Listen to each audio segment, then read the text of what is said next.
தானியேல் தீர்க்கதரிசியின் புஸ்தகம் 5ஆம் அதிகாரத்திலே சில வசனங்களை கடந்த வாரம் நாம் தியானித்தோம். இன்றைக்கு அந்த அதிகாரம் முழுவதையும் நாம் தியானிக்க போகிறோம். தானியேல் 5ஆம் அதிகாரம் பழைய ஏற்பாட்டிலே 1037ஆம் பக்கத்தில் இருக்கிறது. 18ஆம் வசனத்திலிருந்து 20 வரை முதலில் வாசிக்கிறேன். ராஜாவே, உன்னதமான தேவன் உம்முடைய பிதாவாகிய நேபுகாத் நேச்சாருக்கு ராஜ்யத்தையும் மகத்துவத்தையும் கனத்தையும் மகிமையையும் கொடுத்தார். அவருக்கு கொடுக்கப்பட்ட மகத்துவத்தினாலே சகல ஜனங்களும் ஜாதிகளும் பாஷைக்காரரும் அவருக்கு முன்பாக நடுங்கி பயந்திருந்தார்கள்.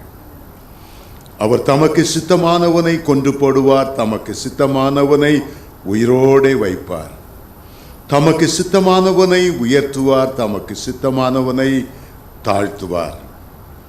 அவருடைய இருதயம் மேட்டிமையாகி அவருடைய ஆவி கர்வத்தினால் கடினப்பட்ட போது அவர் தமது சிங்காசனத்திலிருந்து தள்ளப்பட்டார்.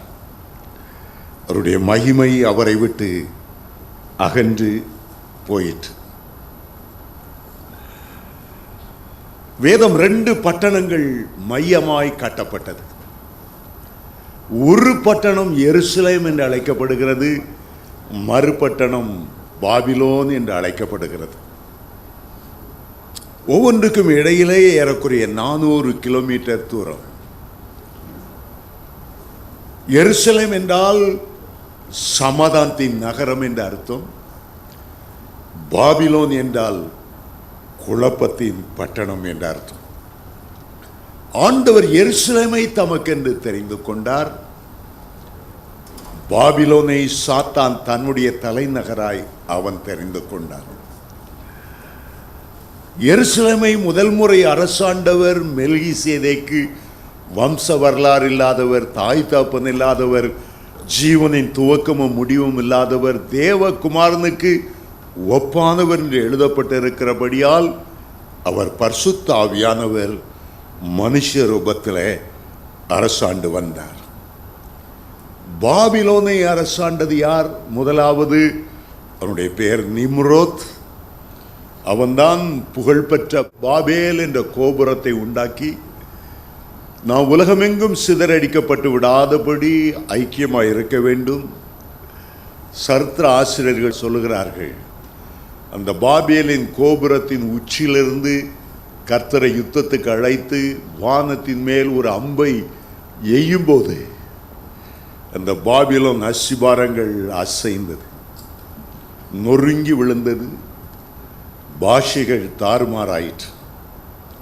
அவனுடைய மனைவி செமிராமிஸ், அவள்தான் முதல் முறை விக்கிரகாரானை கொண்டு வந்தவள். கணவன் மரித்த பிறகு அவள் குழந்தை உண்டாகி உலகத்துக்கு சமாதானம் சொல்லுகிற விதத்தில் இறந்து போன அந்த நிம்ரோ சூரியன் வழியாக தன்னோடு இணைந்து அந்த குழந்தை பெற்றதாக தாய் குழந்தை வழிபாட்டை அவள் கொண்டு வந்தாள். விக்கிரக ஆராதனை செமிராமிஸ் என்று அழைக்கப்படுகிற நிம்ரோத்தின் மனைவியினால் பாபிலோனிலே முதல் முறை கொண்டு வரப்பட்டது. ஆபிரகாம் முதலிலே கல்தேயர் பட்டணம் என்று அழைக்கப்படுகிற அந்த பாபிலோனிலே ஊர் என்ற கிராமத்தில் வாழ்ந்தார். ஆண்டவர் அவரை தமக்கென்று தெரிந்து கொண்டு பாபிலோனை விட்டு வேறு பிரித்து தகப்பன் வீட்டிலிருந்து, தன்னுடைய தேசத்திலிருந்து, இனத்தவர் ஜனத்திலிருந்து இஸ்ரவேல் தேசத்துக்கு கொண்டு வந்தார். அன்றைக்கு இஸ்ரவேல் அந்த தேசம் போல இருக்கவில்லை. கானான் தேசம், கானானியர் குடியிருக்கிற தேசம் என்று அழைக்கப்பட்டது. ஆண்டவருக்கு தமக்கென்று வேறு பிரிக்கப்பட்ட ஒரு பரிசுத்த ஜனமாய் ஜனங்கள் விளங்க வேண்டும் என்று எதிர்பார்த்தார். இஸ்ரவேல் மத்தியில் வைத்திருந்த ஒரு எதிர்பார்ப்பு உபாகமம் 7ஆம் அதிகாரம் 6ஆம் வசனத்தில், இந்த பூச்சக்கரம் எல்லா உள்ள ஜனத்திலும் நான் உங்களை எனக்கென்று தெரிந்து கொண்டேன், நீ எனக்கு பரிசுத்த ஜனம். ஆகவே விக்கிரகாராதனைக்காரரிடத்திலிருந்து உங்களை நான் வேறு பிரித்தேன் என்று ஆண்டவர் சொன்னார். 430 வருஷ எகிப்தின் அடிமைத்தனத்துக்கு பிறகு 40 வருடங்கள் வனாந்தரத்தில் பயணம் பண்ணி இஸ்ரவேல் ஜனங்கள் கானான் தேசத்தை சுதந்தரித்தார்கள். அங்கிருந்த 7 ஜாதிகளையும் 31 ராஜாக்களையும் ஜெயித்து பாலும் தேனும் ஓடுகிற அந்த கானானை, அவர்கள் நட்டாத திராட்சை தோட்டங்களை, ஒலிவ மரங்களை, அத்தி அம்மரங்களை அவர்கள் சுதந்தரித்து அங்கே அருமையாய் வாழ்ந்தார்கள். ஆனால் கொஞ்ச காலத்திலே அவர்கள் விக்கிரக ஆராதனைக்குள்ளே போனார்கள். புறஜாதியாரின் மார்க்கங்களை கற்றுக்கொண்டார்கள். ஆண்டவர் வெறுக்கிற ஒரு காரியம், வேசித்தனத்திற்கு ஒப்புமையாக கூறுகிற காரியம், மனைவி கணவனுக்கு துரோகம் செய்து விட்டதை போல எண்ணுகிற ஒரு காரியம் இந்த விக்கிரக ஆராதனை. சிருஷித்த தன்னை விட்டுவிட்டு விழுந்து போன சாத்தானையும் அவனுடைய தூணையும் வான தூதர்களையும் ஆராதனை செய்வது அவரால் தாங்கிக் கொள்ள முடியவில்லை.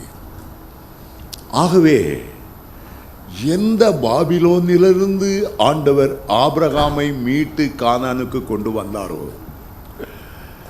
விக்கிரக நிமித்தம் இந்த கானானை விட்டு அவர்கள் பாபிலோனுக்கு கொண்டு செல்லப்பட்டார்கள். விக்கிரகம் விக்கிரகம் என்று ஓடினாய் அல்லவா? இப்போது 70 ஆண்டுகள் விக்கிரகங்கள் நிறைந்த இந்த பாபிலோனிலே சிறையிருப்பை அனுபவி. ஆபிரகாம் பாபிலோனிலிருந்து வெளியே வந்தார். ஆபிரகாமின் சந்ததியார் பாபிலோனிலே சிறைப்பட்டு போனார்கள். எங்கு பார்த்தாலும் விக்கிரகங்கள், சிறிய பெரிய விக்கிரகங்கள், நேபுகாத் நேச்சாரின் விக்கிரகங்கள், 60 முழமான பெரிய விக்கிரகம், விக்கிரக ஆவிகள், அசுத்த ஆவிகள், விக்கிரகங்களிலிருந்து வருகிற பொல்லாத வேசித்தன ஆவிகள், எங்கே பார்த்தாலும் இந்த விக்கிரக ஆராதனைகள். 70 வருடங்களாக அந்த பாபிலோன் தேசத்தின் அடிமைத்தனத்திலும் விக்கிரக ஆராதனையிலும் இஸ்ரவேலர் ஒடுங்கி போனார்கள். 137 அதிகாரம் 1 வசனம் சொல்லுகிறது, நாங்கள் பாபிலோன் ஆறுகளின் அருகே நின்று சியோனை நினைத்து அழுதோம் அழுதோம் அழுதோம். எங்கள் கிணறங்களை அலறி செடிகளிலே நாங்கள் தூக்கி வைத்தோம். அந்நிய தேசத்தில் கர்த்தருடைய பாட்டை பாடுவது எப்படி? எங்களை பாழாக்கினவர்கள் சியோனின் மங்கள கீதங்களை விரும்பி பாடும்படி சொன்னார்கள். ஐயோ எருசலேமே, நான் உன்னை மறந்தால் என் வலது கை தன் தொழிலை மறப்பதாக. விக்கிரக ஆராதனையின் வந்த கொடுமை, அடிமைத்தனங்கள் எல்லாவற்றையும் நினைத்து அழுதார்கள். இப்பொழுது ஏறக்குறைய 70 ஆண்டுகள் முடிய போகிறது. பாபிலோன் சாம்ராஜ்யம் தகர்க்கப்பட போகிறது. பொன்னான தலை என்று வர்ணிக்கப்பட்ட அந்த பாபிலோன் சாம்ராஜ்யம் விழுந்து வெண்கலம் போன்ற தோள்களும் கைகளும் உடைய மேதிய பெர்சிய சாம்ராஜ்யம் வரப்போகிறது. ஒரு முடிவு காரியம். ஆண்டவர் ஒரு சம்பவத்தை நமக்கு படம் பிடித்து காட்டுகிறார். பெல்சாசார் கடைசி ராஜாவாய் பாபிலோனை அரசாண்டு வருகிறார். அவருக்கு தெரியாது, அவருக்கு வெளியே தரியு ராஜா, கோரேஸ் ராஜா 2 பேரும் அந்த பாபிலோனை சுற்றி எப்பொழுது உள்ளே போகலாம் என்று சுற்றி வளைந்து கொண்டிருந்தார்கள். ஆனால் அந்த சூழ்நிலையை உணராமல், தன்னுடைய ஆட்சிக்கு ஒரு முடிவு வந்து விட்டதை உணராமல், பெல்சாசார் ராஜா 1000 பேருக்கு ஒரு விருந்து வைத்து தன்னுடைய வைப்பாட்டிகளோடு மனைவிகளோடு கேலியும் கூத்தாட்டமும் நடந்து வாழ்க்கை அனுபவித்துக் கொண்டிருந்தார்கள். சிற்றின்பங்களை பருகி ஆண் தனியாய் பெண் தனியாய் விருந்து கொண்டாடினால் பரவாயில்லை, 2 பேரும் இணைந்து குடித்து கூத்தாடி மனிதருடைய நிர்வாணம் மற்றவர்களுக்கு தெரியத்தக்கதாக கேவலமான முறையில் நடந்து கொண்டார்கள். அது மாத்திரமல்ல, திடீரென்று அந்த ராஜா சொன்னார், எருசலேம் தேவாலயத்திலிருந்து எடுத்துக்கொள்ளப்பட்டு வந்த பாத்திரங்களை கொண்டு வாருங்கள். அவனுடைய அரண்மனையில் கோடிக்கணக்கான பாத்திரங்கள் உண்டு. உலகத்தின் பல தேசங்களிலிருந்து கொண்டு வரப்பட்ட பாத்திரங்கள் உண்டு. ஆனால் அவனுக்கு ஆண்டவரை கேலி செய்ய வேண்டும், பரியாசம் செய்ய வேண்டும், கர்த்தருடைய பரிசுத்த பாத்திரங்களை தீட்டுப்படுத்த வேண்டும் என்ற ஒரு ஆணவம் அவனுக்குள்ளே இருந்தபடியால், பெருமை இருந்தபடியால், அகங்காரம் இருந்தபடியால் ஆண்டவருடைய பாத்திரங்களை கொண்டு வர செய்தார். அதுவரை ஆண்டவர் பொறுத்து கொண்டிருந்தார். எப்பொழுது ஆண்டவருடைய பாத்திரத்தின் மேல் அவன் கை வைக்க நினைத்தானோ ஆண்டவருடைய கோபாக்கினை எழும்பினது. அவன் குடிக்கும்போது நியாய தீர்ப்பு வரவில்லை. தன்னுடைய வைப்பாட்டிகளோடு கூத்தாடும் போது, மதுபானம் அருந்தும் போது ஆண்டவருடைய கோபம் தட்டி எழுப்பப்படவில்லை. அவருக்கு என்று சொந்தமான அந்த பாத்திரங்கள் மேல் கை வைத்த போது ஆண்டவருடைய கோபாக்கினை எழும்பினது. எப்போதுமே ஒரு பிசாசுடைய காரியத்தில் அவனுக்கு சொந்தமானதை தொட்டால் பிசாசு பின்தொடர்ந்து வருவதை என் சிறிய வயதில் நான் பார்த்திருக்கிறேன்.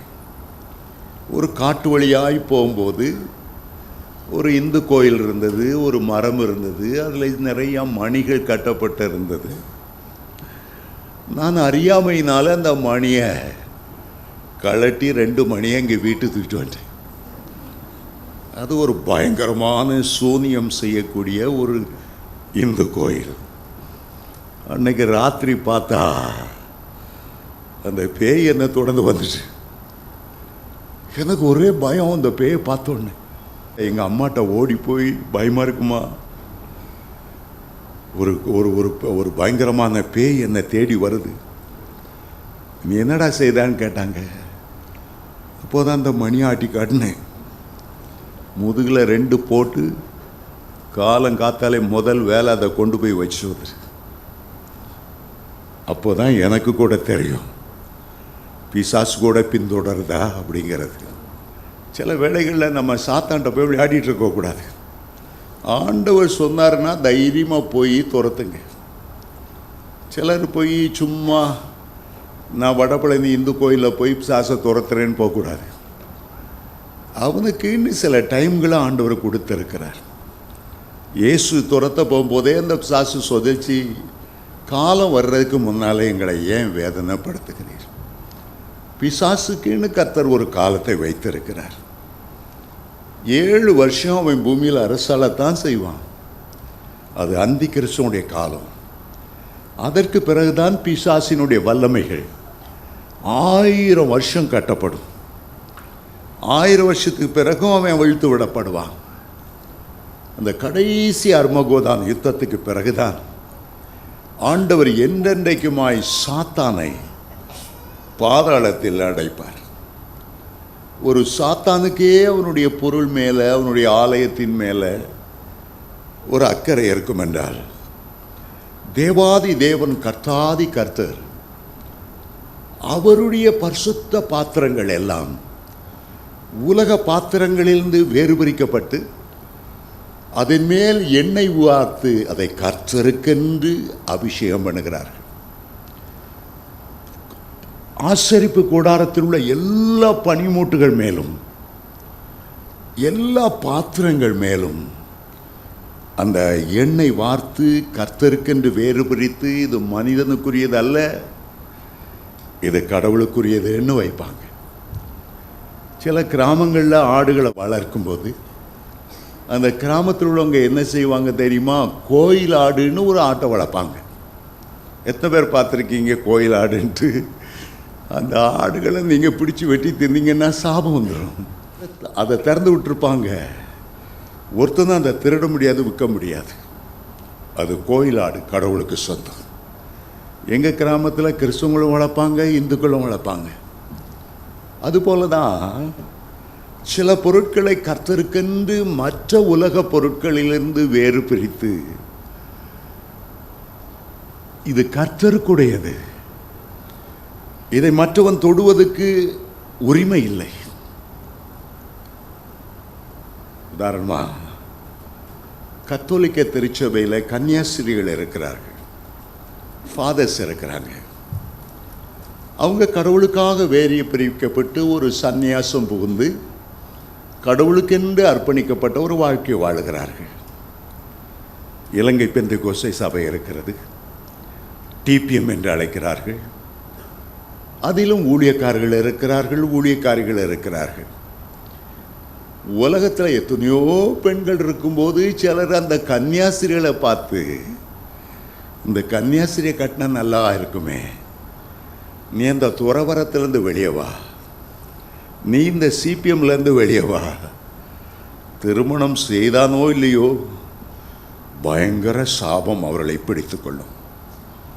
காரணம், அவர்கள் கர்த்தருக்கென்று வேறு பிரிக்கப்பட்டவர்கள், அவர்கள் கர்த்தருக்கு ஊழியம் செய்யும்படி அழைக்கப்பட்டவர்கள். ஆகவே அவர்களை தொடுவதோ அல்லது தவறாக எண்ணுவதோ ஒரு பயங்கர சாபத்தை கொண்டு வரும். தேவாலயத்திலுள்ள பாத்திரங்கள் என்று சொல்லும்போது அதற்கு 2 அர்த்தங்கள் உண்டு. ஒன்று, நாம் தேவனுடைய ஆலயமாய் இருக்கிறோம் என்று 1 கொரிந்தியர் 3:16 வாசிக்கிறோம். 1 கொரிந்தியர் 6:19 உங்களுடைய சரீரமானது நீங்கள் தேவனாலே பெற்றும் தேவன் தங்கியிருக்கிற ஆலயம் என்று அறியீர்களா? ஒருவன் தேவனுடைய ஆலயத்தை கெடுத்தால் தேவன் அவனை கெடுப்பார். உங்களுடைய அவயவங்கள் ஒவ்வொன்றும் கர்த்தரால் உங்களுக்கு கொடுக்கப்பட்டவை. அதிகாலையில் எழும்பும்போது என் கண்கள் உமக்குரியவை ஆண்டவரே பிரதிஷ்டை பண்ணுகிறேன், என் கண்களில் உங்களுடைய அபிஷேகம் இருக்கட்டும், ஒருபோதும் இச்சைகள் வரக்கூடாது, என்னை காண்கிறவர்கள் உம்மை காணும்படி பரிசுத்தத்தை தாரும், என்னுடைய சிந்தையை உமக்கென்று அர்ப்பணிக்கிறேன், என் கைகளை அர்ப்பணிக்கிறேன், என் கால்களை அர்ப்பணிக்கிறேன். ஏன் அப்படி அர்ப்பணிக்க வேண்டும்? ஏனென்றால் நாம் கிரயத்துக்கு ஆண்டவரிடத்திலிருந்து நம்முடைய சரீரத்தை மீட்டு இரத்த கிரயம் செலுத்தி நம்மை மீட்டெடுத்தவர், நம்மை ஆலயமாய் மாற்றி அவர் நமக்குள்ளே தங்கியிருக்கிறார். கொலோசியர் 1:27 சொல்லுகிறது, கிறிஸ்துவானவர் மகிமை நம்பிக்கையாக உங்களுக்குள்ளே தங்கியிருக்கிறார், உங்களுக்குள்ளே வாசமாயிருக்கிறார். 1 பேதுரு 4:14 சொல்லுகிறது, மகிமையின் ஆவி உங்களுக்குள் தங்கியிருக்கிறார், உங்களுக்குள் வாசம் பண்ணுகிறார். இயேசு கிறிஸ்து இருக்கும்போது சிலர் அந்த ஆலயத்தை தீட்டுப்படுத்தினார்கள். ஆண்டவர் சவுக்கை எடுத்து புறா விற்கிறவர்கள், காசுக்காரர்கள், அவனுடைய எல்லா பலகையை கவிழ்த்து போட்டு அந்த ஆலயத்தை அவர் சுத்தப்படுத்தினார். ஆலயத்தை சுத்தப்படுத்தணும். அவர் சொன்னார், இது என்னுடைய ஜெப வீடு, இதை கள்ளர் கோயில் ஆக்கிவிட்டீர்களே. ஆண்டவரால் அதை தாங்க முடியவில்லை. ஒரு பெல்சசார் ராஜா, புறஜாதி ராஜா, ஆலயத்தின் பாத்திரங்களை எடுத்து அதில் மதுபானம் ஊற்றின போது அவனுக்கு மன்னிப்பே கிடைக்கவில்லை. அறிந்தும் அவன் தவறு செய்தான். நேபுகாத் நேச்சார் அறியாமையினால் தவறு செய்தார், பெருமையாக பேசினார். ஆனபடினாலே அவருக்கு ஒரு தண்டனை, ஒரு 7 வருஷ தண்டனை. 7 வருஷம் ஒரு பைத்தியக்காரனாய், புத்தி சுயாதீனமற்றவனாய், மாடுகளைப் போல மேய்ந்து அவன் வாழ்ந்தான். 7 வருஷத்துக்கு பிறகு திரும்ப ராஜபாரத்தை பெற்றுக்கொண்டான். தவணையாக 7 வருடங்கள் கொடுக்கப்பட்டது. ஆனால் இந்த பெல்சசார் தன்னுடைய தாத்தா இந்த பாவம் செய்து மாடுகளைப் போல புல் மேய்ந்தான், அதையெல்லாம் அறிந்திருந்தோம். துணிந்து பாவம் செய்தனால அவனுக்கு எந்த தவணையும் கொடுக்கவில்லை. எந்த இரவு அவன் மதுபானத்தை குடித்தானோ அதே இரவு அவன் கொலை செய்யப்பட்டான். சில பாவங்களை ஆண்டவர் கண்சாடையாய் ஓடுகிறார். அறியாமையுள்ள காலத்திலே, பேர் கிறிஸ்தவர்களாய் இருந்த காலத்திலே ஆண்டவர் கண் காணாதவர் போல இருந்தார். ஆனால் சத்தியத்தை அறிகிற அறிவு வந்த பிறகு ஒருவன் மனப்பூர்வமாய் பாவம் செய்வான் என்றால் அறிந்து செய்கிறனால அவன் அநேக அடி அடிக்கப்படுவான். பாத்திரம் என்று சொல்லுவதற்கு, ஆலயத்தின் பாத்திரம் என்று சொல்லுவதற்கு இரண்டாவது அர்த்தம் உண்டு. முதல் அர்த்தம் நம்முடைய சரீரத்தின் அவயவங்கள். இரண்டாவது அர்த்தம் ஆலய பாத்திரம் என்று சொல்லும்போது அது தேவனுடைய ஊழியக்காரரை குறிக்கிறது. கர்த்தர் பயன்படுத்துகிற பாத்திரங்களை குறிக்கிறது. கர்த்தர் தம்முடைய அபிஷேகத்தால் நிரப்பி தனக்கென்று வேறு பிரித்த அவருடைய ஊழியக்காரர்களை குறிக்கிறது. சில ஊழியக்காரர்கள் தங்களுடைய உலக பிரகாரமான வேலைகளை விட்டுவிட்டு, ஐஸ்வர்யத்தை விட்டுவிட்டு, தங்களுடைய பிஸ்னஸ் எல்லாம் விட்டுட்டு ஆண்டவருக்கு பின் சென்று வந்திருப்பார்கள். எத்தனையோ பாடுகளை அனுபவித்திருப்பார்கள். அவர்கள் பிரசங்கம் போது, தெரு பிரசங்கம் பண்ணும்போது பல RSS காலர் வந்து அடிச்சிருக்கலாம், காரி துப்பி இருந்திருக்கலாம். ஆனால் அவரால் தெரிந்து கொள்ளப்பட்ட ஊழியக்காரர்களுக்கு தீங்கு வரும்போது அதை ஆண்டவர் பொறுத்து கொண்டிருக்கிறவர் அல்ல. அவர்கள் தேவனுடைய பாத்திரங்கள். மற்றவர்களை அடிக்கிறது போல ஒரு ஊழியக்காரனை அடிச்சிட முடியாது. அவனுக்கு பின்னால முழு பரலோகமும் இருக்கிறது, தேவதூதர்கள் இருக்கிறார்கள், கர்த்தன் இருக்கிறார்.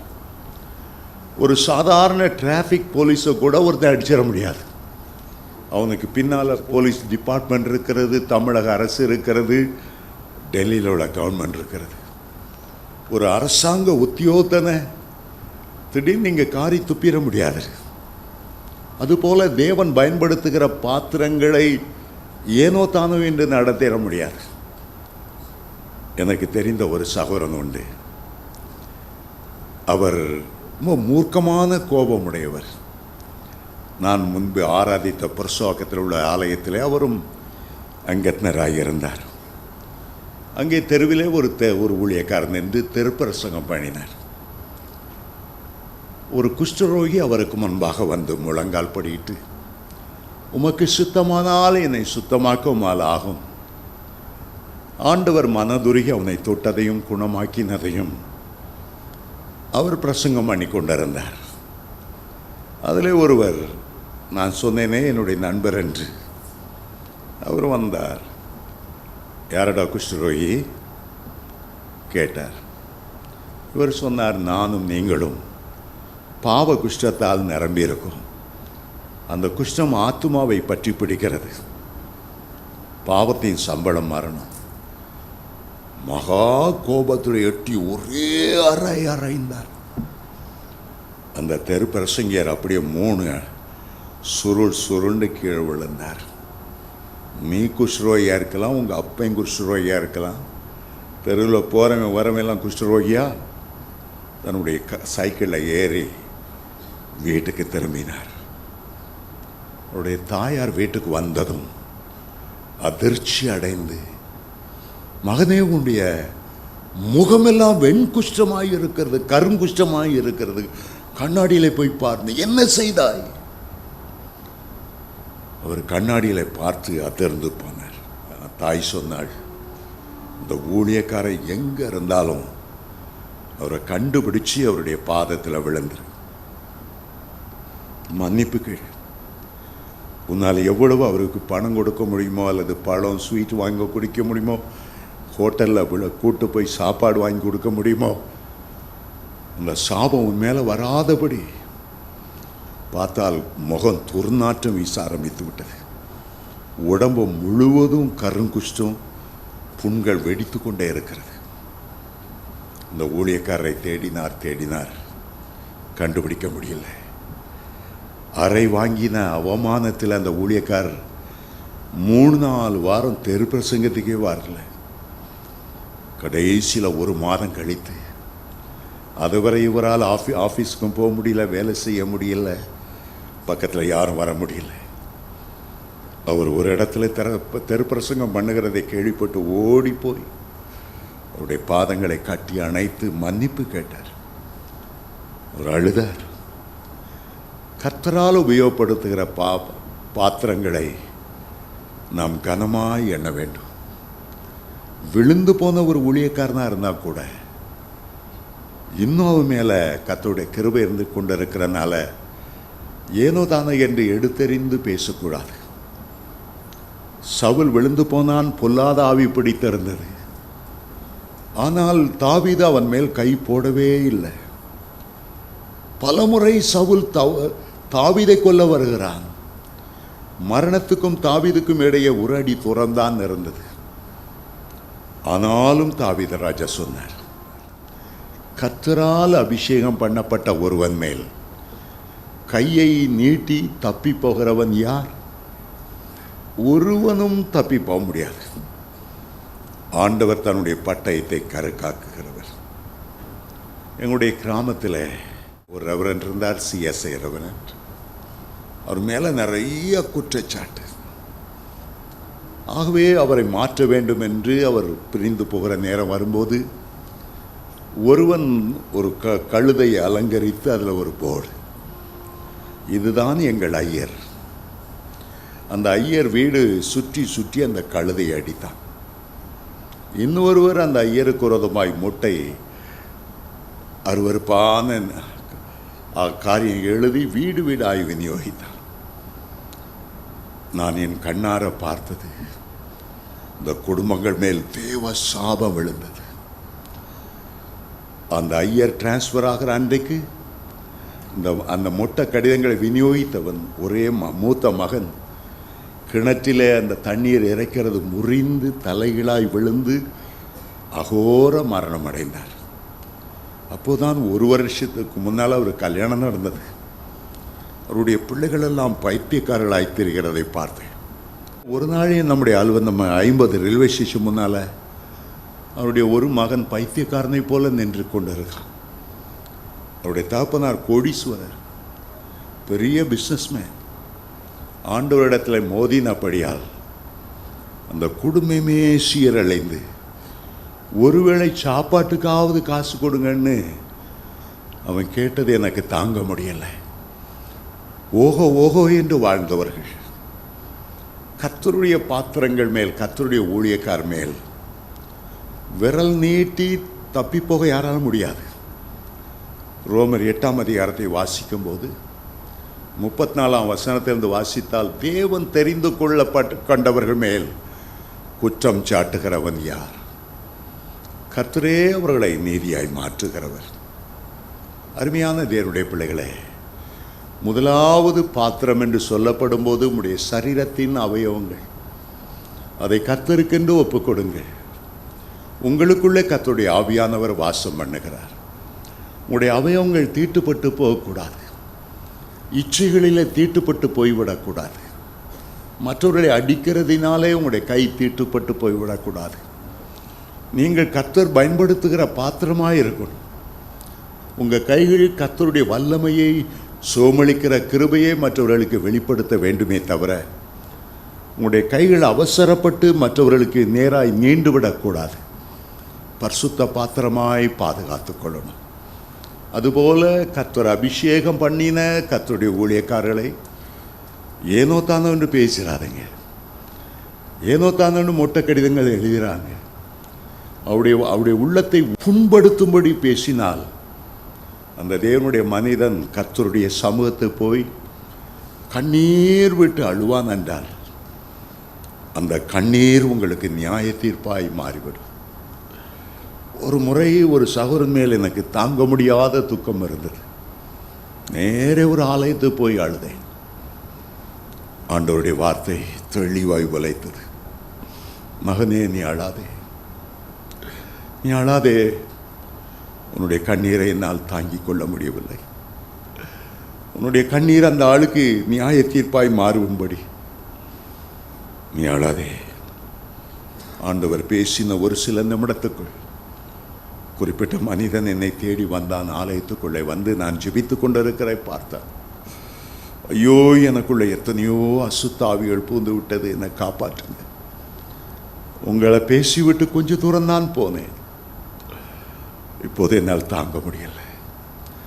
அதிலிருந்து யாராவது என்னை புண்படுத்தி பேசினால் கூட பொறுத்து கொள்வேனே தவிர தேவ சமூகத்தில் அழுவதில்லை. யாராவது ஊழியக்காரர்களை நீங்கள் புண்படுத்தி இருந்தால் எவ்வளவு சீக்கிரத்தில் அவரிடத்தில் போய் ஒப்புரவாக முடியுமோ அவ்வளவுக்கு அவ்வளவு சீக்கிரமாய் ஒப்புரவாகி விடுங்க. இந்த பெல்ஷசார் ராஜா தானியேலை ஆள் சொல்லி அனுப்பின போது தானியேல் என்ன என்ன பேசினார் என்பதைத்தான் ஒரு 5 காரியங்களை பெல்ஷசாருக்கு உணர்த்தி சொன்ன காரியங்களை இந்த வேத வசனத்திலே வாசிக்கிறோம். முதல் காரியம் என்ன? முந்தின காரியங்களை நீ நினைக்க வேண்டும். 18ஆம் வசனம் திரும்ப வாசிக்கிறேன். ராஜாவே, உன்னதமான தேவன் உம்முடைய பிதாவாகிய நேபுகாத்நேச்சாருக்கு ராஜ்யத்தையும் மகிமையையும் கனத்தையும் மகிமையும் கொடுத்தார். இன்றைக்கு நீர் இந்த பாபிலோன் ராஜ்யத்தை அரசாளுகிறீர். முன்பு ஒரு காரியம் நடந்தது. நேபுகாத்நேச்சார் இதே ராஜ்யத்தை அரசாண்டார். அவருடைய வாழ்க்கை வரலாற்றை நீ நினைத்து பார்க்கணும். அவர் எப்படி பைத்தியமானார் என்பதை நினைத்து பார்க்கணும். முந்தினவைகளை நினைத்து பார். பூர்வமான வருஷங்களை நீ ஆராய்ந்து பார். சில வேளைகளில் நாம் கர்த்தர் செய்த நன்மைகளை நினைக்கிறோம். எண்ணிப்பார் நீ பெற்ற பாக்கியங்கள், கர்த்தர் செய்த நன்மைகள் யாவும் ஆச்சரியம். எண்ணு ஒவ்வொன்றாய், கர்த்தர் செய்த யாவும் மிக ஆச்சரியம். நன்மைகளை நினைத்து பார்க்கணும். அதே நேரம் ஆண்டவர் எச்சரிக்கையாய் பல காரியங்களை நிறுத்தி இருக்கிறார். பாவம் செய்து தண்டனை பெற்றவர்களை பார்க்கிறோம். பைத்தியமாய் தெரிந்தவர்களை பார்க்கிறோம். அகால மரணம் அடைந்தவர்களை பார்க்கிறோம். பிள்ளைகள் பொத்தி சுயாதீனமற்றமாய் பிறந்து சாபத்துக்குள்ளான குடும்பங்களை பார்க்கிறோம். முந்தினவைகளை நினைத்து பாருங்கள்.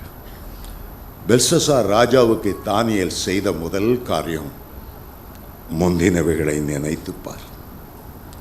2வது காரியம், இன்றைக்கு நீ ஆளுகை செய்கிறாய், அதிகாரம் கொண்டு இருக்கிறாய். இந்த ஆளுகையும் அதிகாரம் கொடுத்தது யார்? அதை எண்ணிப்பார். உன்னை ஒரு அரசாங்கத்தில் ஒரு அதிகாரியாய் வைத்திருக்கலாம், ஒரு உயர்ந்த நிலைமையில் வைத்திருக்கலாம். ஆண்டவர் தான் உன்னை அங்கே வைத்திருக்கிறார் ஒரு நோக்கத்தோடு. ஒரு உயர் பதவியில் இருக்கும்போது ஒரு நாளும் லஞ்சம் வாங்க உன்னுடைய கையை நீட்டாதே. ஒரு நாளும் உன்னுடைய அதிகாரத்தை துர்பிரயோஜனம் செய்யாதே. பெல்ஷசாரை பார்த்து சொல்லுகிறார். தானியேல் 5ஆம் அதிகாரம் 19ஆம் வசனம்.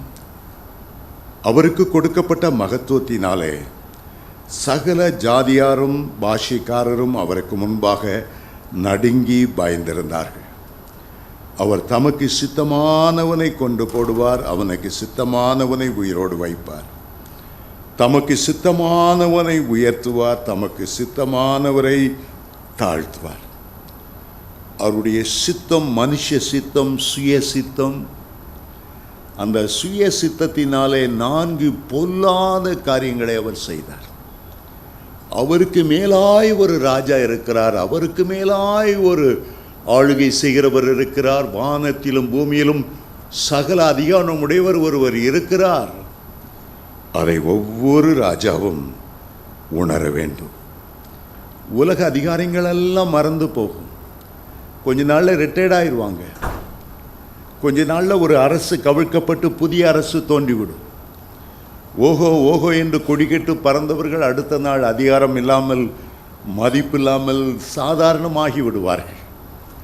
ஆனால் ஆண்டவரோ சகல அதிகாரம் உடையவர், என்றென்றைக்கும் நிலைத்திருக்கிறவர். மத்தேயு 28:18 வாசி, வானத்திலும் பூமியிலும் சகல அதிகாரம் என கொடுக்கப்பட்டிருக்கிறது. ஆண்டவர் ராஜாக்களை தள்ளி ராஜாக்களை அபிஷேகம் பண்ணுகிறவர். இதை நீ உணர வேண்டும். தானியேல் பெல்ஷஸ்ஸாருக்கு உணர்த்தின 2வது காரியம் இதுதான். தேவனுடைய ஆளுகையை நீ அறிய வேண்டும். 3வதாக தானியேல் 5:20 அவருடைய இருதயம் மேட்டிமையாகி அவருடைய ஆவி கர்வத்தினால் கடினப்பட்ட போது அவர் தமது சிங்காசனத்திலிருந்து தள்ளப்பட்டார். அவருடைய மகிமை அவரை விட்டு அகன்று போயிற்று. நேபுகாத்நேச்சாரிடத்தில் ஆண்டவர் கண்ட ஒரு காரியம் அவருடைய அளவுக்கு மீறின பெருமை, அளவுக்கு மீறின அகந்தை, அவனுடைய ஆணவம். இந்த பெருமை ஆண்டவர் வெறுக்கிற ஒரு காரியம்.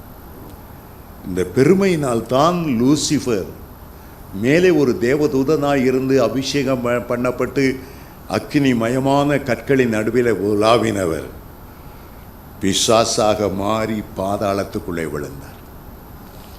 பெருமையை போல ஒரு மனிதனை வீழ்ச்சிக்குள்ளாக்குறது வேறு ஒன்றுமே இல்லை.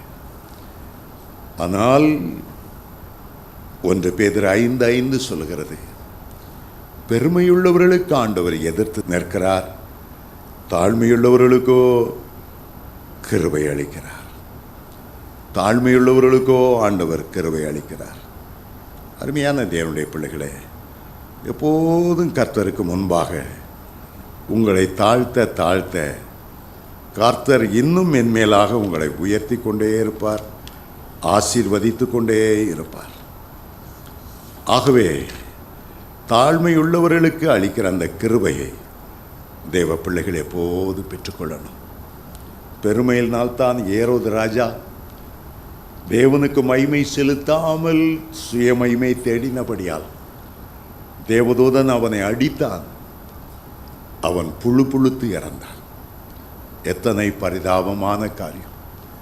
உடைய வாழ்க்கையில் ஜாதி பெருமையோ படிப்பு பெருமையோ பிள்ளைகளை பற்றிய பெருமைக்கோ இடம் கொடுக்காதிருங்க. எப்போதும் தாழ்த்தி, இது என் ஆண்டவருடைய கிருபை, இதற்கு நான் பாத்திரம் அல்ல, என் மேன்மைக்கும் என் உயர்வுக்கும் என் ஆசீர்வாதத்துக்கும் எங்கள் அப்பா தான் காரணம். அவர் போட்ட பிச்சை தான் இம்மட்டும் என்னை நிலைநிறுத்தி இருக்கிறது. நான் அதற்கு நன்றியுள்ளவனாய் இருக்கிறேன் என்று நீங்கள் சொல்லும்போது இன்னும் உயர்த்தி கொண்டே இருப்பார். ஆலயத்துக்கு ஜெபம் பண்ண 2 பேர் வந்தார்கள். ஒருவன் தன்னுடைய நற்கிரிகள் எல்லாம் சொல்லிக்கொண்டே வந்தான். கடைசியில் சொன்னா, இந்த தூரத்தில் ஒருத்தன் நிற்கிறானே, இந்த ஆயக்காரனை போல நான் இல்லாதனால ரொம்ப சோத்தரிக்கிறேன். நான் அப்படி தசமா பாங்கு கொடுக்குறேன், வாரத்தில் 2 நாள் உபவாசம் பண்ணுகிறேன் எல்லாம் சொன்னான்.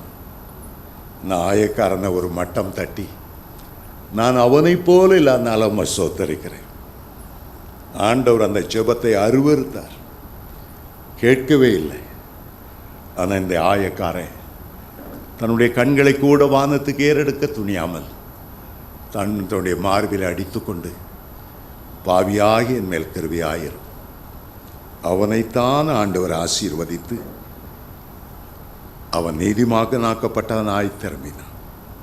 சரி, 4வதாக ராஜாவுக்கு தானியேல் உணர்த்தின அந்த காரியம், பெருமையினுடைய விளைவுகள் எவ்வளவு கொடுமையானது. 21 வாசிக்கிறோம். அவர் மனுஷனின்றும் தள்ளப்பட்டார். நேபுகாத்நேச்சார் அவருடைய இருதயம் மிருகங்களுடைய இருதயம் போல ஆயிற்று. காட்டு கழுதைகளோடு சஞ்சரித்தார். உன்னதமான தேவன் மனுஷரின் ராஜ்யத்தில் ஆளுகை செய்து தமக்கு சித்தமானவனை அதன் மேல் அதிகாரியாக்கிறார் என்று அவர் உணர்ந்து கொள்ளும் மட்டும்.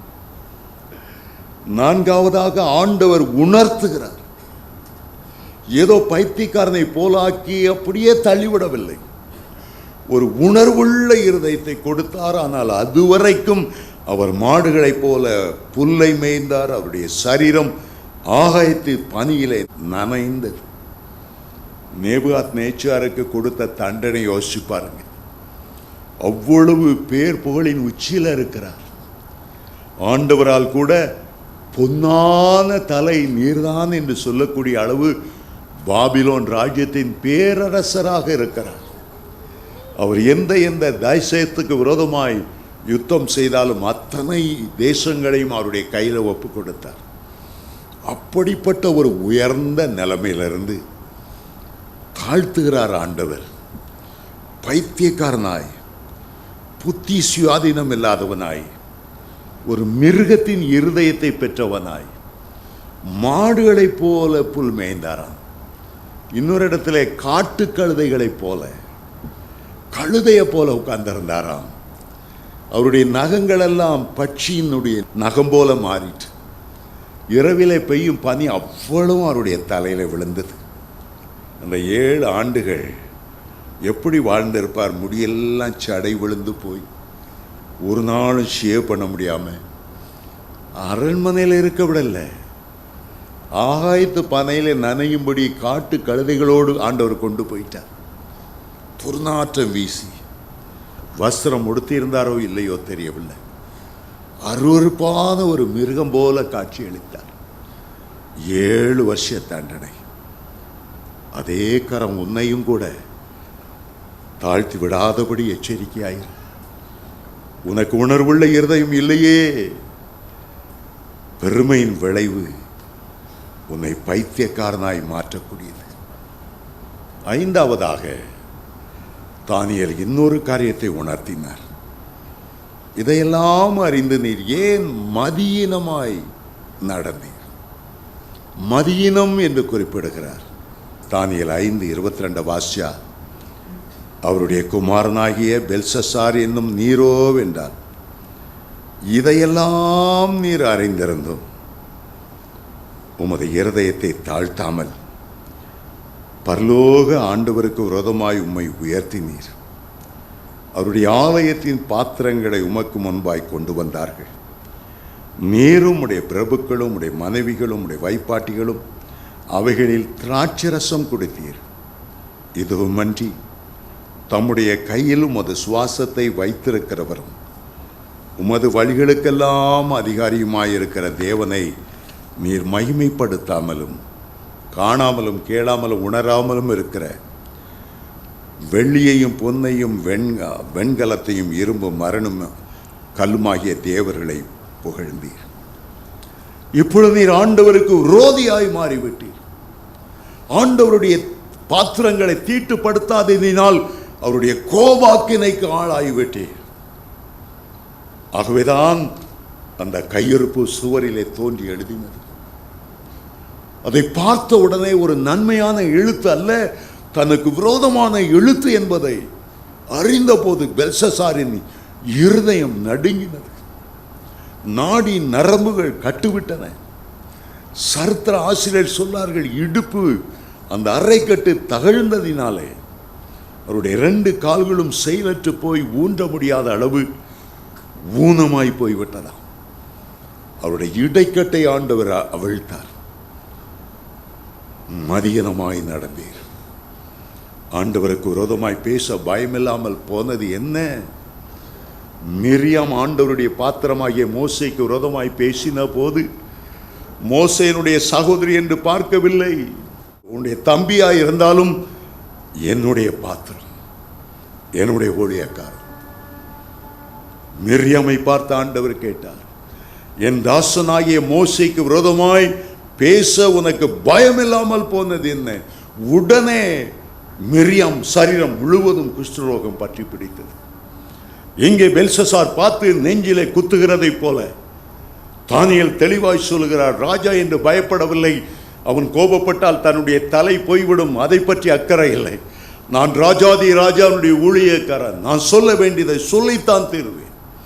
தாவீது பாவம் செய்த போது ஒரு நாத்தான் தீர்க்கதரிசி வந்து நெஞ்சிலே உரைத்து சொன்னான், நீ அந்த மனுஷன் கொலைக்கு பாத்திரவானாக இருக்கிறாய்.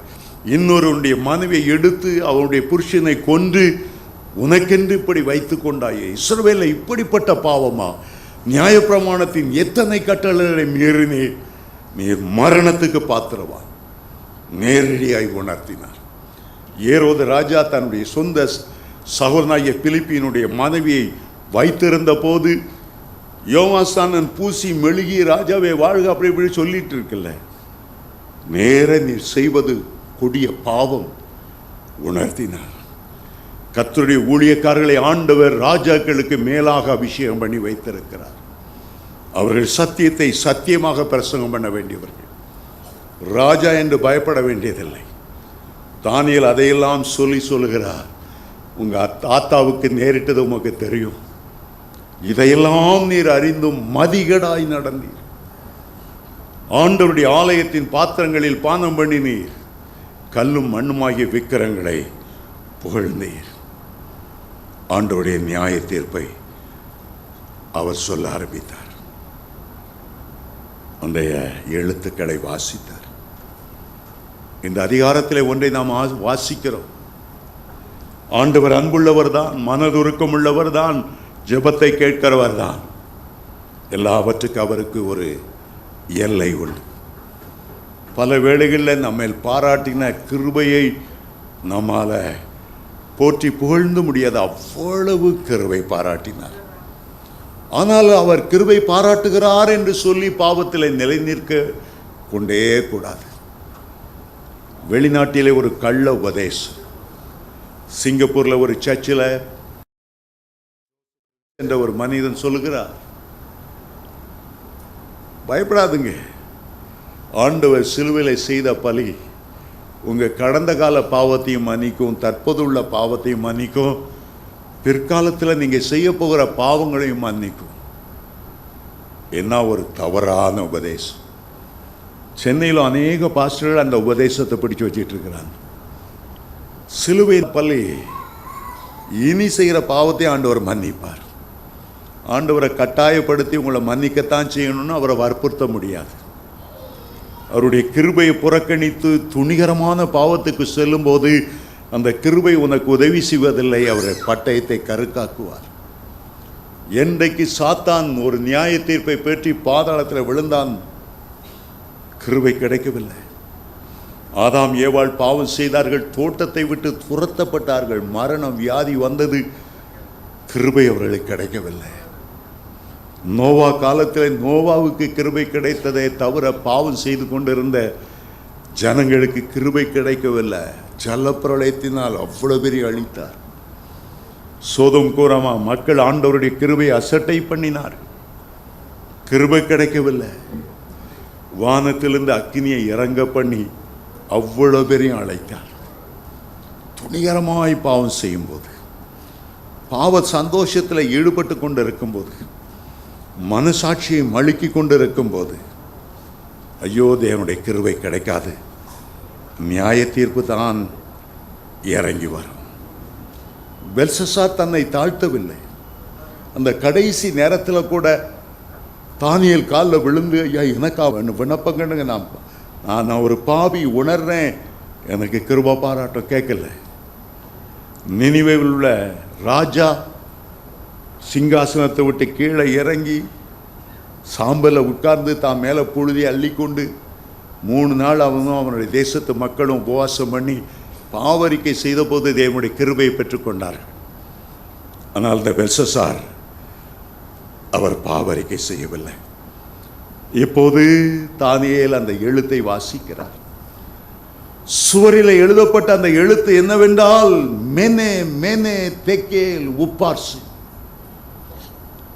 மெனே மெனே தெக்கேல் உப்பார்சு. ஆண்டவருடைய விரலே அதில் எழுதினது. சுவர் என்பது ஒரு மனிதனுடைய மனசாட்சி. அங்கே உள்ள வெளிச்சம் என்பது ஆண்டவர் தருகிற பரலோக வெளிப்பாட்டு வரம்.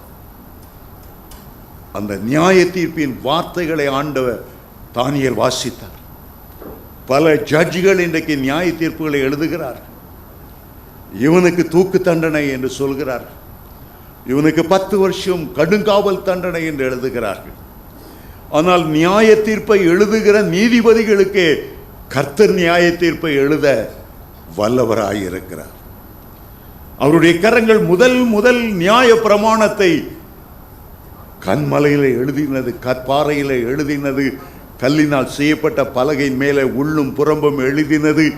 அவனுடைய வெளி தோற்றத்தையும் அவனுடைய உள் நோக்கங்களையும் ஆண்டவர் நியாய தீர்ப்பை எழுதுகிறார்.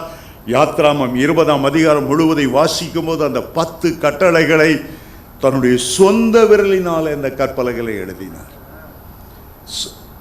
தாவீது ஆலயத்தை கட்டும்போது அந்த ஆலயத்தின் மாதிரி எல்லாம் ஆண்டவர் சொந்த கையினால எழுதி தாவீதுக்கு கொடுத்தாராம். தாவீது அதை சாலமோனுக்கு கொடுத்தார். புதிய ஏற்பாட்டில விபச்சார ஸ்திரியை கொண்டு வந்து நிறுத்தின போது யோவான் 8:8 ஆண்டவர் புழுதியிலே தரையில எழுதினார். இன்றைக்கும் அவருடைய ஜீவ புத்தகத்தில் ரட்சிக்கப்படுகிற ஒவ்வொருடைய பெயரை எழுதுகிறார். ஆனால் மெனே மெனே தெக்கேல் உப்பார்சின் என்று எழுதிவிடாதபடி நாம் கர்த்தருக்கு பயந்திருப்போமாக.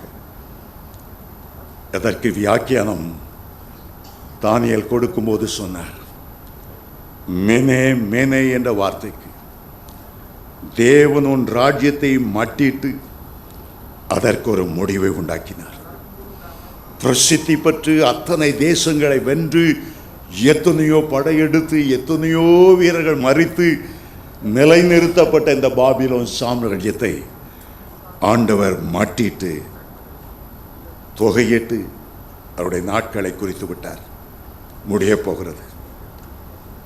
நாம் எல்லாரும் ஒவ்வொருவரும் தனிப்பட்ட முறையில் ஆண்டவருடைய ராஜ்யமா இருக்கும். சில வேளைகளில் நம்முடைய வாழ்க்கை ஆண்டவருக்கு துன்மார்க்கமாய் இருக்கும் என்றால் நம்முடைய ஆயுசு குறைக்கப்படும். நீடித்தாயிலே ஆண்டவர் தரப்போகிறதில்லை.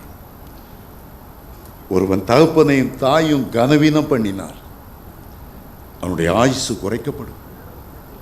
ஆகவேதான் ஆண்டவர் சொல்லுகிறார், எபேசியர் 6ஆம் அதிகாரம் 1-2 வாசியா, உன் நாட்கள் நீடித்திருப்பதற்கு உன் தகப்பனையும் தாயும் கனம் பண்ணு. நீடித்திருப்பதற்காக ஆண்டவர் வைத்திருக்கிற வாக்கு தத்தங்களை பற்றி கொண்டால் உன்னுடைய ஆயுசு நீடித்திருக்கலாம். மோசே உள்ளமுருகி ஜெபம் பண்ணினார். சங்கீதம் 90:12 நாங்கள் ஞான இருதயம் உள்ளவர்களாய் மாறும்படி நாட்களை எண்ணும் அறிவை எங்களுக்கு போதித்தரணும். வருஷத்தை எண்ணுகிற அறிவு அல்ல, மாதங்களை எண்ணுகிற அறிவு அல்ல, நாட்களை எண்ணுகிற அறிவை எங்களுக்கு போதித்தரணும். மனுஷனுக்கு இல்லாத ஒரு அறிவு, அவன் எப்பொழுதும் மரிப்பான், அந்த அறிவு அவனுக்கு கிடையாது. மனுஷனுக்கு இல்லாத அறிவு எப்பொழுது கர்த்தருடைய வருகை இருக்கும் அது அவனுக்கு தெரிவதில்லை. ஆகவேதான் மோசே பக்தன் ஜெபிக்கிறார். சங்கீதம் 90:12 நாங்கள் ஞான இருதயம் உள்ளவர்கள் ஆகும்படி எங்களுடைய நாட்களை எண்ணும் அறிவை எங்களுக்கு தந்தரணும். 3ஆம் நூற்றாண்டில் வாழ்ந்த சென்ட் அகஸ்டின் சொல்லுவார், இன்னைக்கு தான் என் வாழ்க்கையினுடைய கடைசி நாள் என்று எண்ணி ஒவ்வொரு நாளிலும் நீ வாழ்வாயாக. இந்த நாள் முடிந்துட்டா நான் கர்த்தருடைய ராஜ்யத்தை போய் சேரணும், அந்த எண்ணத்தோடு ஒவ்வொரு நாளையும் நீ வாழ்வாயாக. ஏனென்றால் எபிரேயர் 9:27 சொல்லுகிறது, ஒரே தரம் மரிப்பதும் பின்பு நியாய தீர்ப்பு அடைவதும் மனுஷருக்கு நியமிக்கப்பட்டிருக்கிறது. ஆகவே எபேசியர் 5ஆம் அதிகாரத்தில் வாசிக்கிறோம், நாட்கள் பொல்லாதவைகள் ஆனபடியால் காலத்தை பிரயோஜனப்படுத்திக் கொள்ளுங்க. காலத்தை பிரயோஜனப்படுத்திக் கொள்ளுங்க. காலத்தின் அருமையை அறிந்து வாழாவிடில் கண்ணீர் விடுவாயே. காலத்தை பிரயோஜனப்படுத்திக் கொள்ளுங்க. சரித்திரத்தை வாசிக்கும் போது காலத்தை பிரயோஜனப்படுத்தி கொண்ட ஒருவர் ஜான் வெஸ்லி. ஆண்டவருடைய சுவிசேஷத்தின் மேல் தாகமாய் குதிரையின் மேல் மொத்தம் 2,50,000 மைல் பிரயாணம் பண்ணி 40,000 பிரசங்கங்களை அவர் பண்ணி இருக்கிறாராம். அதிகாலை 4 மணிக்கு எழும்புவார், 5 மணி வரை ஜெபிப்பார், 5 மணிக்கு தன்னுடைய குதிரையில் ஏறி சுவிசேஷத்தை அறிவிக்க புறப்பட்டு விடுவார். 400 புத்தகங்கள் அவர் எழுதியிருக்கிறாராம். 40 வருஷத்துக்கு மேலே இடைவிடாமல் ஆண்டவருக்காக அவர் அவ்வளவு உழைத்திருக்கிறார் என்று சரித்திரத்தை நாம் பார்க்கிறோம். அப்படி தேவ மனிதர்கள் காலத்தை பயன்படுத்தி கொண்டார்கள். அப்படி தேவ மனிதர்கள் சுவிசேஷத்தை சொன்னார்கள். கர்த்தருக்காக வாழும்படி தங்களுடைய வாழ்க்கையை அர்ப்பணித்து விட்டார்கள். ஒவ்வொரு நிமிடமும் ஆண்டவர் கொடுக்கிற ஈவு, ஒவ்வொரு செகண்டும், ஒவ்வொரு மூச்சும் ஆண்டவருடைய ஈவு. சிங்கப்பூர் போன போது ஒரு சகோதரி, திருவள்ளூரை சேர்ந்தவர்கள், அவர்கள் திருமணமாகி சிங்கப்பூர் போனாங்க. கண்ணீரோடு சொன்னார்கள், எனக்கு தெரியாது என்னுடைய கணவன் ஒரு சீன பெண்ணோடு தொடர்பாக இருக்கிறார் என்று. வேலைக்கு போறேன் என்று அந்த சீன பெண்ணோடு உடலுறவு கொள்ளுகிற நேரத்திலேயே ஹார்ட் அட்டாக் வந்து அந்த நிர்வாண கோலத்திலே அவர் மரித்து விட்டார். ஐயோ ஆண்டவரை அந்த கோலத்தில் எப்படி சந்திக்க போகிறார்? ஐயோ அவருடைய ஆத்மாவை இழந்து விட்டாரே, ஐயோ நான் இனி ஒரு நாளும் அவரை சந்திக்க கூடாத அக்னியும் கந்தகமும் எரிகிற கடலுக்கு போய்விட்டாரே, காலத்தை வீணாக்கி விட்டாரே, வேசித்தனத்திலிருந்து விடுதலை பெறவில்லையே, கிறிஸ்தவர் தான். இந்த சகோதரி புலம்பி புலம்பி அழுதார். ஒவ்வொரு நாளையும் நீங்கள் கர்த்தரை சந்திக்கிற ஒரு நாளாக எண்ணிக்கொள்ளுங்க. மகிழ்ச்சியோடு அவரை சந்திக்கணும், மகிழ்ச்சியோடு அவரை சந்திக்கணும். கனடா தேசத்திலிருந்து ஒரு தகப்பன் அழுது ஃபோன் பண்ணி, பிரதர் என் மகன் மோட்டர் பைக்கில் போகும்போது ஒரு ஆக்சிடென்ட் ஆகி செத்துட்டான் பிரதர். நான் கேட்டேன், ரட்சிக்கப்பட்டிருந்தானா? இல்லை. நீங்க ஏன் இயேசுவை பற்றி அவன்கிட்ட சொல்லல? ஏன் ரட்சிக்கிறவர் அவர் ஒருவர் தான் என்று சொல்லல? பிள்ளைக்கு பாசம் கொடுத்தீர்கள், மோட்டார் பைக்கை வாங்கி கொடுத்தீர்கள், மனம் போல வாழ விட்டு விட்டீர்கள். இப்போது அவன் பாதாளத்துக்குள்ளே இறங்கி இருப்பானே. இனிமேல் உள்ள பிள்ளைகளுக்காவது கர்த்தரை பற்றி சொல்லுங்க, ரட்சிப்பை பற்றி சொல்லுங்க. மேனே மேனே, உன் வாழ்க்கைக்கு ஒரு முடிவுண்டாக்கினார், உன் ராஜ்யத்துக்கு ஒரு முடிவுண்டாக்கினார், பல காலமாய் இருந்த பாபிலோன் அரசுக்கு ஒரு முடிவுண்டாக்கினார். அடுத்த வார்த்தை தெக்கேல். மேனே மேனே தெக்கேல். தெக்கேல் என்றால் நீ தராசிலே நெருக்கப்பட்டு குறைவுள்ளவனாய் காணப்படுகிறாய். பரலோகத்திலே தேவாதி தேவனுடைய கையில ஒரு பெரிய தராசு இருக்கிறது. உங்களுக்குள்ளே மனசாட்சி என்கிற ஒரு தராசு இருக்கிறது. உலகத்திலே சட்ட லாக்காவிலே கண்ணை மூடிக்கொண்டிருக்கிற ஒரு சட்ட தேவதை ஒரு தராசை பிடித்து கொண்டிருப்பதை உலகம் வைத்திருக்கிறது. நீ தராசில நெருக்கப்படுகிறாய். ஒரு பக்கத்தில் ஆண்டவர் உன்னை வைக்கிறார், உன் செயல்களை வைக்கிறார், உன்னுடைய சிந்தனைகளை வைக்கிறார். மறுபக்கத்தில் தேவனுடைய வசனத்தை வைக்கிறார், வேதத்தை வைக்கிறார். நீ வேதத்தின்படி வாழ்ந்திருக்கிறாயா? 1 சாமுவேல் 2:3 சொல்லுகிறது, உன்னுடைய நினைவுகளை, உன் யோசனைகளை கூட கர்த்தர் நிறுத்து பார்க்கிறார். 1 சாமுவேல் 16:7 சொல்லுகிறது, மனுஷன் முகத்தை பார்ப்பான், ஆண்டவர் இருதயத்தை பார்க்கிறார். சிலர் வெளியில மற்றவங்க மத்தியில தேவதூதனை போல இருப்பாங்க, வீட்டுக்கு வந்தா பொல்லாத பிசாசுமா இருப்பாங்க. வெளியில எல்லாரையும் கூட்டு போய் ஹோட்டலில் வாங்கி கொடுப்பாங்க, அதை கொடுப்பாங்க, சிரிப்பாங்க, சந்தோஷமா இருப்பாங்க. வீட்டுக்கு வந்தா வரும்போதே எரிச்சலின் ஆவியோடு வருவாங்க. அநேகம் பேர் சொல்றாங்க, ஐயா எங்க அப்பா அல்லது எங்க கணவன் வெளியில் உள்ளவங்களுக்கெல்லாம் தேவதூதன், எங்களுக்கு தான் கொடுமையான பிசாசு. ஆண்டவர் அதை தூரத்திலிருந்து அவர் அறிகிறாராம். உன்னுடைய வாழ்க்கை பரிசுத்தமாக்கப்படணும். கடைசியாக 3ஆவதாக அதில் எழுதப்பட்ட வார்த்தை 25ஆம் வசனத்திலே பேரேஸ் என்று எழுதியிருக்கிறது. அதே வார்த்தை 28ஆம் வசனத்திலே உப்பார்சின் என்று எழுதப்பட்டிருக்கிறது. அதற்கு என்ன அர்த்தம்? உன்னுடைய ராஜ்யம் பிரிக்கப்பட்டு மேதியருக்கும் பெர்சியருக்கும் கொடுக்கப்பட்டது. ஒரு நேரம் வரும்போது ஆண்டவர் வேறு பிரிக்கிறார், பழையவற்றை ஒழிய செய்து ஒரு புதிய காரியத்தை செய்கிறார். உன் ராஜ்யம் பிரிக்கப்படுகிறது. கடைசி நாட்களில் பதரை கோதுமை மணியிலிருந்து ஆண்டவர் பிரிப்பார், களைகளை பயிரிலிருந்து அவர் வேறு பிரிப்பார், வெள்ளாட்டையும் செம்மறியாட்டையும் 2ஆய் பிரிப்பார். பரிசுத்தமாய் ஜீவித்தவர்களையும் அசுத்தமாய் ஜீவித்தவர்களையும் ஆண்டவர் 2ஆய் பிரிப்பார். அசுத்தம் உள்ளவன் இன்னும் அசுத்தமா இருக்கட்டும் பரவாயில்ல, நான் வேறு பிரிக்கிற காலம் வருகிறது. கர்த்தருடைய வருகை நாட்கள் பெரேசு பார்சேன், நான் வேறு பிரித்து என் ஜனத்தை எனக்கென்று நான் தெரிந்து கொண்டேன். தானியேல் தீர்க்கதரிசியின் 12ஆம் அதிகாரத்தில் 2 பகுதியிலே வாசிக்கிறோம். பாவம் செய்கிறவர்கள் துன்மார்க்கமானவர்கள் துன்மார்க்கத்திலே நடப்பார்கள். ஆனால் பரிசுத்தவான்களோ தங்களை இன்னும் பரிசுத்தமாக்கி நீதிகரிப்பார்கள். கர்த்தர் வேறு பிரிக்கிற நாளை துன்மார்க்கன் ஒருவனும் உணரான். ஆனால் நீதிமான்கள் அதை உணர்ந்து கொள்வார்கள். அப்படிப்பட்ட கடைசி நாட்களில் வந்திருக்கிறோம். ஆண்டவர் சொன்ன வார்த்தையின்படியே அந்த அதிகாரத்து முடிவில் நாம் வாசிக்கிறோம். அந்த இரவு பெல்சசார் கொலை செய்யப்பட்டான். 30ஆம் வசனம், அன்று இரவு கல்தேயரின் ராஜாவாகிய பெல்சசார் கொலை செய்யப்பட்டான். மேதியனாகிய தரியோ தன் 62ஆம் வயதில் ராஜ்யத்தை கட்டிக்கொண்டான். கர்த்தர் சித்தமானால் அடுத்த வாரம் 6ஆம் அதிகாரத்துக்கு நாம் செல்ல போகிறோம். 1 வாரம் அல்லது 2 வாரம் அதை குறித்து நான் எடுப்பேன். நீங்கள் நோட்ஸ் கொண்டு எடுக்க வேண்டியவங்க எடுத்துக்கொள்ளுங்க.